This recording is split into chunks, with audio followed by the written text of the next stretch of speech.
to my gate and smoke weed. And there was this kid there. His name was Diamond. He was from New Orleans. So he and I would talk, and he would tell me, I had heard that New Orleans people were stone cold killers. And he would tell me that New Orleans people are just like anybody else. And, we smoked blunts at the gate, and I was hitting licks. And one day he came out and he asked, you want to buy a TV? So I was like, no, I don't want to buy a TV. I really didn't watch any TV at that time. And I just found it odd that, he was trying to sell a TV. So, I asked him, hey, what's up? You all right? And he was like, nah, man, I'm doing kind of bad right now. So I gave him some dope to sell, like, to make a couple $100. And a couple of days later, he asked if I wanted to buy something else. And I was like, man, what's going on? And he said, man, I really ain't no dope dealer. He told me that really wasn't his thing.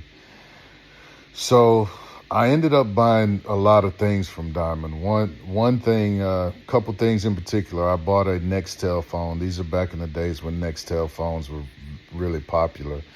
And,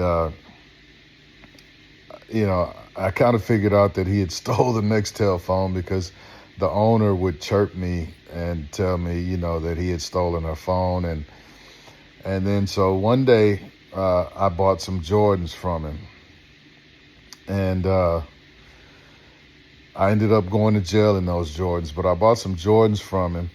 And during this time, people from New Orleans were moving back to New Orleans, and they would actually sell you a fully furnished condo for, an 8-ball.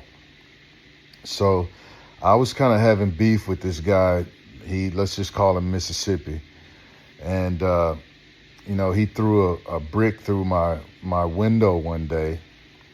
Well, before we get to that, so I moved to one of the condos that I bought from a guy from New Orleans. And, I had a prostitute, a girl that had chose me. I read Iceberg Slim and always wanted to be a pimp, but I never had the opportunity. But it fell in my lap. I was a player, and a player has nothing to